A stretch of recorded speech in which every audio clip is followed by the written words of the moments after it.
আসসালামু আলাইকুম। নতুন একটা রেসিপিতে সবাইকে স্বাগতম। আশা করি সবাই ভালো আছেন, আমিও ভালো আছি আলহামদুলিল্লাহ।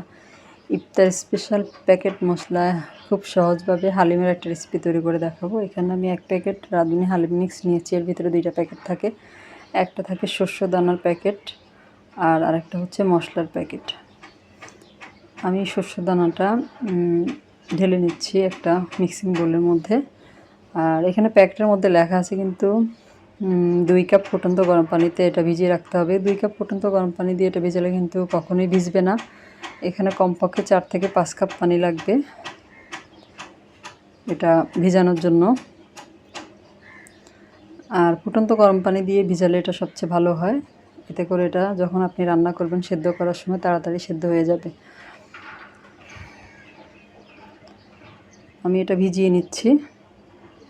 এখানে আমি 5 থেকে 6 কাপ ফুটন্ত গরম পানি দিয়ে এটা খুব ভালো মতো ভিজিয়ে নিয়েছি। এটা একপাশে রেখে দেব কমপক্ষে আধা ঘন্টা অথবা 1 ঘন্টার জন্য। আর এখানে আমি কিছু চিকেন নিয়েছি, এরকম ছোটো ছোটো টুকরো করে কেটে নিয়েছি, কেটে ধুয়ে পরিষ্কার করে নিয়েছি। আর এর সাথে আমি প্রথমে হালিমের যে মশলার প্যাকেট আছে ওইখান থেকে কিছু মশলা দিয়ে দিব। এখানে আমি প্রায় 3 চা চামচের মতো হবে মশলা এই চিকেনের সাথে দিয়ে দিব। এরপরে দিয়ে দিব মরিচের গুঁড়ো 2 চা চামচ পরিমাণ,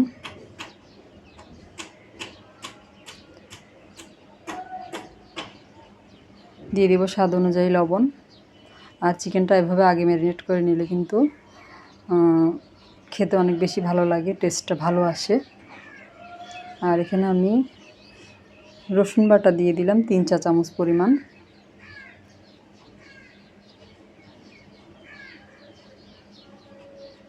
হাত দিয়ে খুব ভালো মতো মেখে নেব চিকেনটাকে।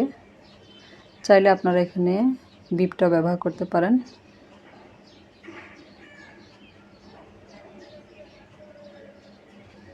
মাখিয়ে নিয়েছি, এটা আমি কমপক্ষে 5 অথবা 10 মিনিটের জন্য রেস্টে রাখবো। 10 মিনিট পরে আমি চুলায় একটা প্রেসার কুকার বসিয়ে দিয়েছি। এর মধ্যে আমি প্রায় 3 টেবিল চামচের মতো সয়াবিন তেল দিয়ে নিলাম। এর মধ্যে দিয়ে দিব আমি বড় সাইজের 2টা পেঁয়াজ কুচি। পেঁয়াজটা আমি বেরেস্তা করে নিব, অর্থাৎ ব্রাউন কালার করে নিব আর কি। পেঁয়াজটা আমার বেরেস্তা করা হয়ে গিয়েছে, ব্রাউন কালার হয়ে গিয়েছে। পর্যায়ে আমি কিছুটা বেরেস্তা পরবর্তীতে গার্নিশিংয়ের জন্য তুলে রাখবো একটা বাটির মধ্যে। আর বাকি কিছু বেরেস্তা আমি প্যানে রেখে দেব। ওই প্যানের মধ্যে আগে থেকে ম্যারিনেট করে রাখা মাংসগুলো দিয়ে দিব।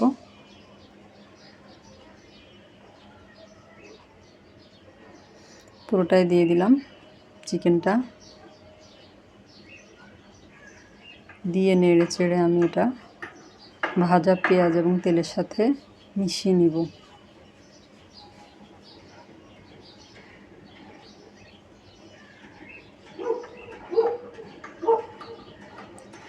যারা রেসিপিটা দেখতে শুরু করেছেন একটা লাইক দিতে ভুলে গেছেন, তারা একটা লাইক দিয়ে পুরো রেসিপিটা জুড়ে আমার সাথে থাকবেন।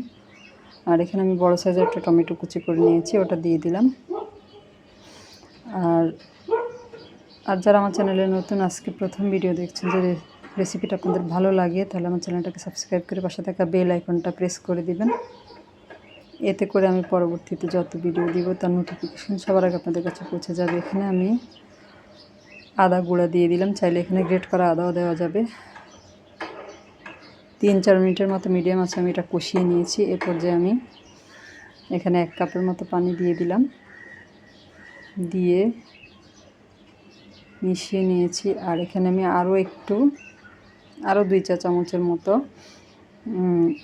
এই হালিম মিক্সের যে প্যাকেট মশলা থাকে ওইখান থেকে দিয়ে দিলাম। দিয়ে ঢাকনাটা লাগিয়ে আমি এটা 3টা অথবা 4টা সিটি আসা পর্যন্ত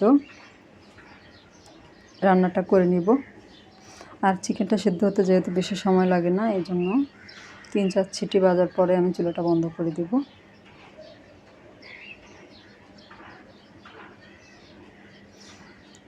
আর এই ফাঁকে আমি এই পাশে চুলায় আরেকটা প্যান বসিয়ে দিয়েছি।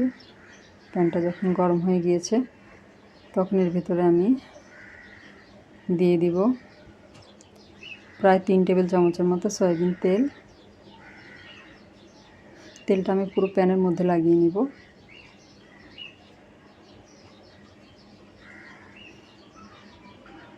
এর মধ্যে দিয়ে দিব আমি বড় সাইজের একটা পেঁয়াজ কুচি। পেঁয়াজটা আমি একটু ব্রাউন করে নিব, অর্থাৎ একটু ফোড়নের মতো করে নিব আর কি।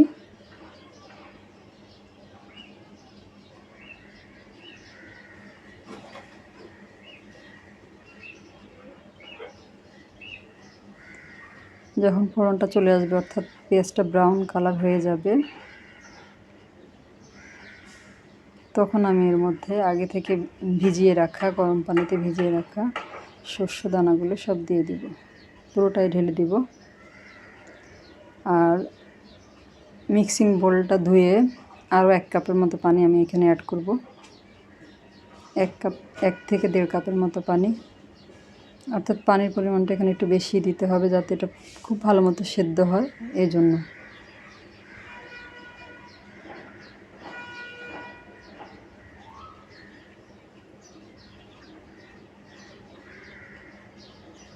দিয়ে দিলাম পানিটা,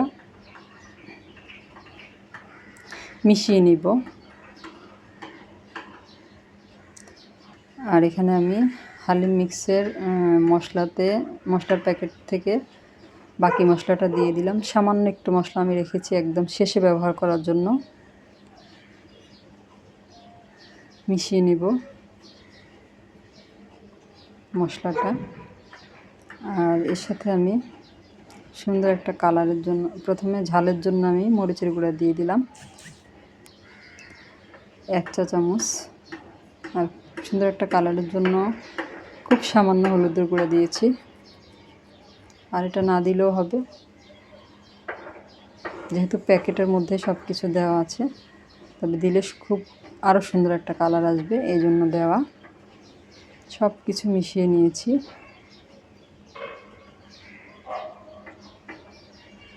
আর এটা আমি নেড়ে চেড়ে এখন জাল করে সেদ্ধ করে নেব। আর এদিকে প্রেশার কুকারটার ভাপটা চলে গেলে আমি এটা খুলে নিয়েছি। আর মাংসগুলো আমি একটা প্লেটের মধ্যে তুলে নেব, শুধু মাংসগুলা।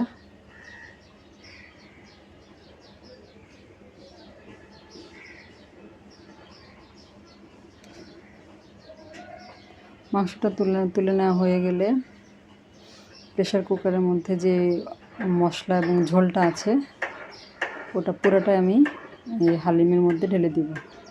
আর প্যানটা ধুয়ে আরও একটু পানি আমি এখানে অ্যাড করব, কারণ প্যানের মধ্যে অনেক মশলা লেগে আছে।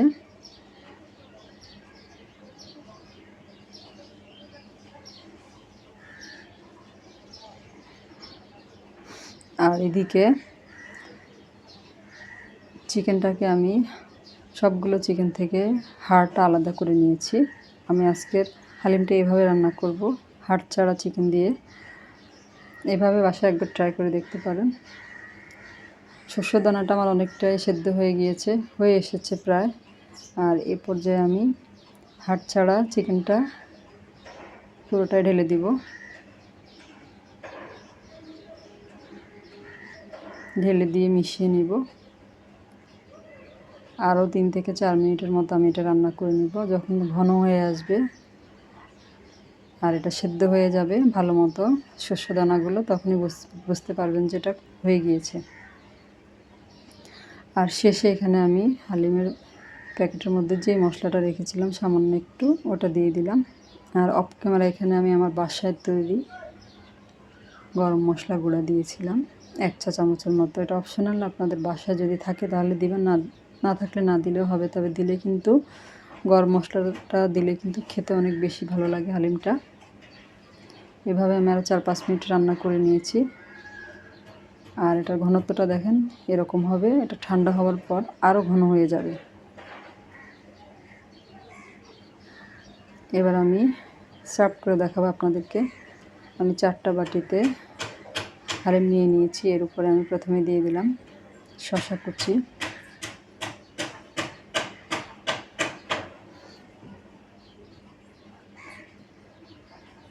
এরপরে দিয়ে দেব আদা কুচি, আদা কুচিটা দিলে কিন্তু কামড়ের নিচে যখন হালিম খাবার সময় আদাটা পড়ে খেতে কিন্তু অনেক বেশি ভালো লাগে। অবশ্যই আদা কুচিটা দেওয়ার চেষ্টা করবেন। এরপরে দিয়ে দিব কাঁচামরিচ কুচি।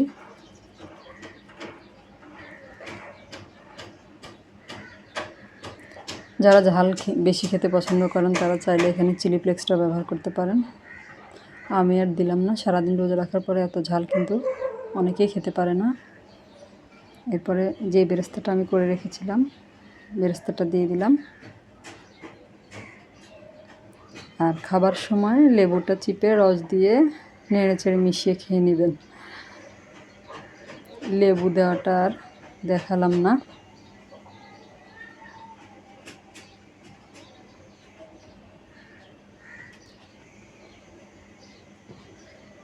তৈরি হয়ে গেল আমার হালিম। সবাই অনেক বেশি ভালো থাকবেন। আল্লাহ হাফেজ।